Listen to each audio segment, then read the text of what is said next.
Welcome back, all you Fabricans and Fleshbags, to the super, not funny show reviews. And today we're reviewing Werewolf by Night, the Marvel Cinematic Universe special for Halloween that's on Disney Plus and coming to you from Marvel. So, was it good? Was it bad? And should you be watching? Well, Lottie, we've reached that point in the Marvel universe where we can have very special events, special episodes. We have holiday specials. So the very first holiday special, the Halloween special, Werewolf by Night, was released, I guess, last week, and it's all about Jack Russell as I guess you could say, a hunter of the dark, meeting up with a bunch of other dark hunters. I guess these are monster hunters, you'd say. At After Ulysses' Bloodstone has died, and he's going to leave his Bloodstone to whoever can hunt whatever beast that they've captured. But there's some shenanigans and some plots afoot underneath all of that. And it's all taking place in this weird gothic castle maze thing. And it's all in black and white. For Marvel's first foray into horror and genre stuff like that, and the supernatural monster side of the MCU that we have yet to see. So, Lottie, you had a chance to look at this Werewolf by Night. What did you think about it? I mean, it was pretty nice. The only thing that I was happy that I had to remember that the show was called Werewolf by Night because I was like, the female character that they had in there, I did not care for her character. I was like, ugh, this kind of seems like a flat character. But then I was like, okay. I was like, okay, I see where this is going. I see where this is going. You know, I'm not gonna spoil it yet, but I knew kind of knew who the main character was. And to be, I'm gonna say this: the best part of the whole entire thing was the end. It was like the last 15 minutes of it. That was the best part of the whole entire thing, and I did like the absolute end. We'll talk about what happened. Mm-hmm. Um, but it's cool that I was watching it with somebody, and she was like, she didn't know this was Marvel, and I was like, yeah, this is Marvel, because I was just like, there was parts of the show, and I was just like, the guy was like, oh, you can't walk into town like this, and I'm just like, this is the Marvel Cinematic Universe. There's by now people don't like, Yeah. come on now. Well, hold on. When is this? When do you think this is taking place time wise in the When is MCU? it taking place time wise? Modern day, Yeah, I mean, could be. because they I have think they I think have it probably is. Didn't they have stun rods or yeah, something? they had Stonra. It's happening in modern day, so that's why I was like, It's um, in a way it's a little hard to place it in time. In some parts you wouldn't actually know, but the stun rods probably give a good idea that it probably is modern day. and and see, that's the part where it's just like they had. I thought this was like in like the 1800s, so I was like, the way they were playing. Then I saw the stun rods, and it just happened so abruptly. It Hmm. just went from we're in the 1800s to like, so wait, we're in the 2020s now. What the fuck? Well, and you know why that happened? It's because of the design of the movie, of the special. It's the set design and the black and white. Like the black and white is what threw you off, I'm sure. And like I said, the set design. It's just supposed to be taking place in an ancient, castle or grounds or something like that. But it's all in black and white, right? Mhm. No one necessarily wearing period specific clothing, even though Elsa Bloodstone's clearly wearing some relatively modern gear. And there's a lot of ceremony and melodrama and stuff going on within it. You know, I I'm I'm not surprised if people aren't just like, yeah, this is the best, or they're like, oh, this is the worst, because to be honest, this is such a specific piece of media, especially for Marvel. It is so specific that if you don't like a certain type of movie, this isn't going to be for you. Like straight up, this movie is, if you've ever liked old school monster movies, or if you've ever liked, 70s kind of grindhouse horror movies, if you've ever liked anything that's like super stylized like that, or if you've ever liked Tarantino's movies, this is probably your shit. Like straight up. For me, I love this because that's my jam. I love all of that stuff. It pressed all the right buttons for me in terms of set design and atmosphere and music. The characters, yeah, the characters were meant to just they're not supposed to. A bunch of them are not meant to be anything more than sort of a caricature, in order to like add some flavor later on in the episode. But they also do some like pretty great practical effects, like, and because to go along with the aesthetic of what's happening, and we also get like some pretty cool monster shit. Like the set design on this is ridiculous. I thought the camera work was like really made this whole thing work well. And of course, there's some pretty great action toward the end, as you mentioned. You said the last 15 minutes. I understand. No, it's full of action. You know, I don't agree with you about Elsa Bloodstone, but I also know the actor ahead of time. I like her as an actor, and Elsa Bloodstone's supposed to be a kind of a badass monster hunter. So it was really cool to kind of see her in play, and I actually want to see much more of her. And she, the Jack Russell, the Werewolf by Night, he was just cool. I liked it. I liked that dude.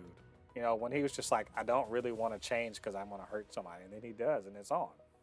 So, for me, this is exactly what I wanted. That's a new look for Marvel. Marvel, this is not anything. It doesn't look. Am I wrong?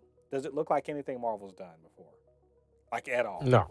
So, again, we keep talking about Marvel needing to kind of break out of its formula. There's no formula here. Zero formula. This is a genre of movie that is being done within the MCU. And it not only is it, doing a different genre than maybe we're used to in the MCU, it's also canon to the comics because that's some stuff that was done in the comics.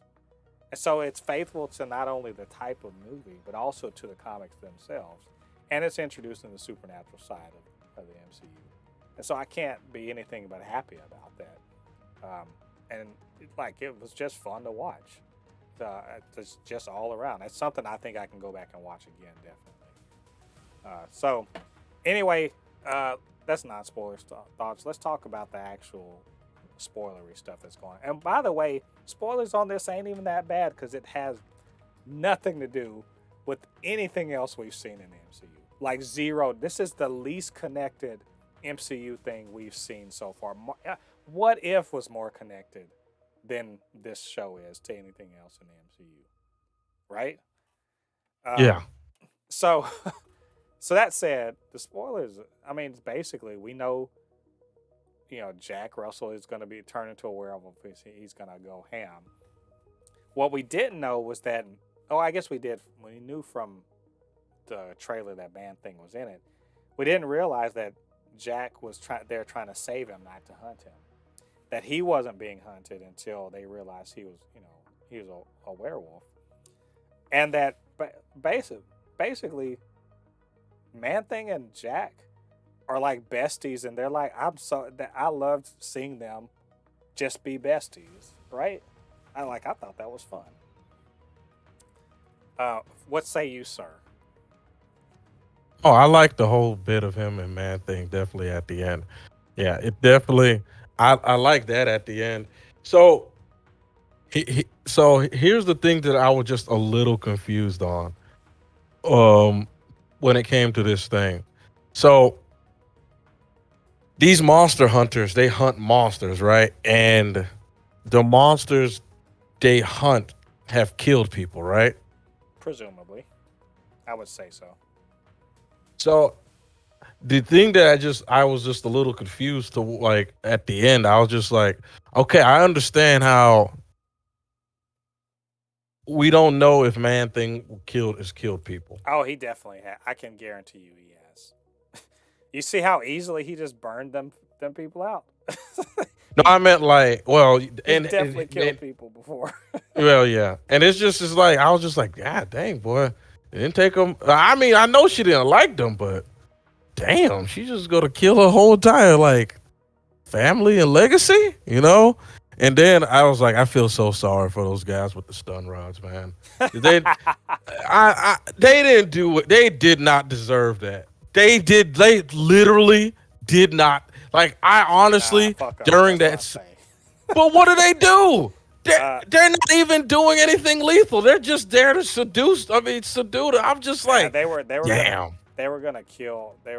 They worked for that woman, and Yeah, but that's for a paycheck, man. What they didn't that's listen, what you. man. Hey, They didn't deserve that that's what shit. you get. You gotta take out some goon life insurance because when you're a goon, you know what happens. You know what happens. So Are you? They are. them dudes did not 'Cause no, they're not even good. They're henchmen because they believe in the cause. they did not deserve Yeah, that no, treatment, man. they got that, dude. They worked. They know where they worked. They knew exactly Damn. where they worked. So And old dude should have just ran away. The one guy who had the chance, he should yeah, have went underneath that thing and got away. and All they you got is a stutter on, old boy. yeah roll out. So that's why I said henchman. Goon would have been like, nah, I'm out. I don't get paid enough for this, man. Now I there, think he was just stunned because he looked like he tried to run away. But it's just like, oh I will say god. now I will say I noticed something about the action sequence. I'll put money, and I'll probably lose it, but I'd put money that one or more people that worked on the action sequences for Moon Knight worked on that. I would say that there's only really one action. I mean, there's a couple, but like one real action sequence that's like worth talking about. When he breaks out of the cage and starts killing everybody. But the way Hmm. that kind of hallway fight proceeded, I was like, this is Moon Knight. That reminds me of Moon Knight beating the shit out of that dog, that demon dog thing. And so I thought that was pretty cool. At least we know we're getting a good action coordinators. Um, Beyond that, I mean, the only other things that were like the whole Bloodstone thing, it was just a MacGuffin, just to have a reason for people to do anything. I mean, the Bloodstone sort of can reveal monsters. That was kind of cool. I liked all of the heads, the taxidermy monsters that they had around there, and I'm like, we can't. I was like, literally every one of those things are real in the MCU now because of this show. This show is basically, sort of inadvertently did a lot of heavy lifting and being like, yep, there's vampires and there's sea monsters and there's wendigos and all this other shit that's going on, and which, by the way, is true in the MCU. Every one of the things I just said is real. So I thought that was pretty cool that they did all of that. But otherwise, I mean, it's. I think this is just an exercise, not just, but this was an exercise in, where the MCU can also go. But so She-Hulk did a sitcom, rom com sitcom thing. This one did, an old school horror movie. What else can the MCU do? What is the possibility? They're talking about that they're probably going to do more specials. And so, what other kind of genres are we likely to get? I mean, I almost think that X-Men at some point, if they ever think about doing it, may be the closest equivalent the MCU is going to get to Harry Potter, to do a boarding school sort of story, right? There's just there's room for westerns, and they already have done spy drama shit, but they have so many ways to go with this, and I think that this is a good indication and a good start for branching out into other things. I don't know, Lottie, if you could see a different different genre kind of thing in the MCU, what kind of thing do you want them to go do?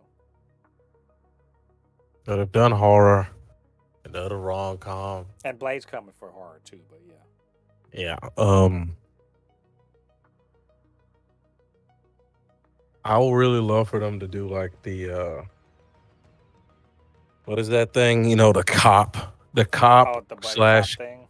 the buddy cop comedy like Rush Hour or the other guys. I That'd would be really. that would be, and there's plenty of opportunity for that.